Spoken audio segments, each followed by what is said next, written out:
প্রিয় দর্শক, আসসালামু আলাইকুম। কেমন আছেন সবাই? আশা করি আপনারা সকলেই ভালো আছেন। আজ আমি নতুন একটি ভিডিও নিয়ে আসলাম।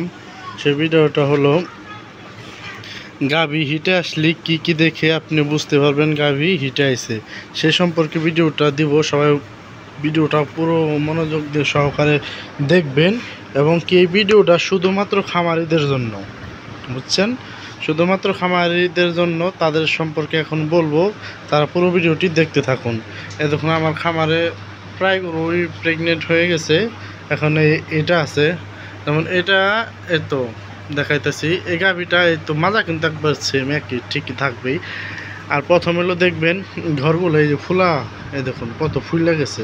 আর এই যে এটা তো প্রেগনেন্ট, এটা কোনো ফুলা টুলা নেই।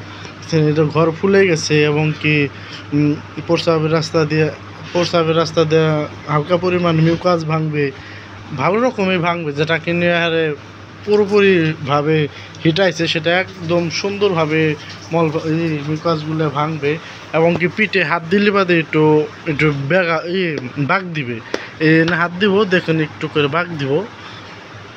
তার পাশাপাশি লেজ একটু উঁচে করে থাকবে। এই দেখুন, এটা যেমন হিটাইছে, এটাও হিটাইছে, একদিন দৌড়াইছে, এটা একটু লেজ একটু উঁচে করে রাখছে।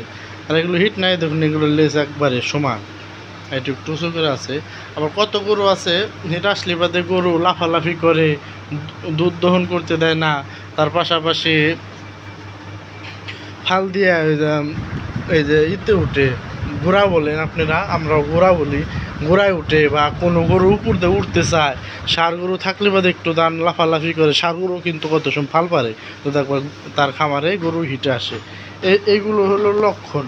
আবার কত গরু একটু হামলাইব, কয়েকবার 2-3 ঘন্টা হামলাইতে থাকে, কিন্তু আমার খামারে এইগুলো কোনো কিছু নেই।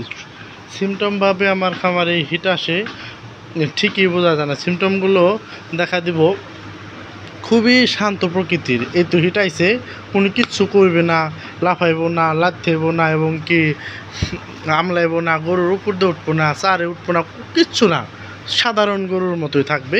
সামান্য এই তো একটু লেজ উঁচে করে রাখছে, এটুক দেখে আমি ঠিক পাই আমার গরু হিটাইছে। আর হিট আসার কারণ এগুলো হলো সবই, এইগুলো আমি যেগুলো বললাম, এগুলো যদি আবার আপনারা মেনে চলেন তাহলে দেখবেন না আপনার খামারে গরু ঠিকঠাক মতো হিটাইছে।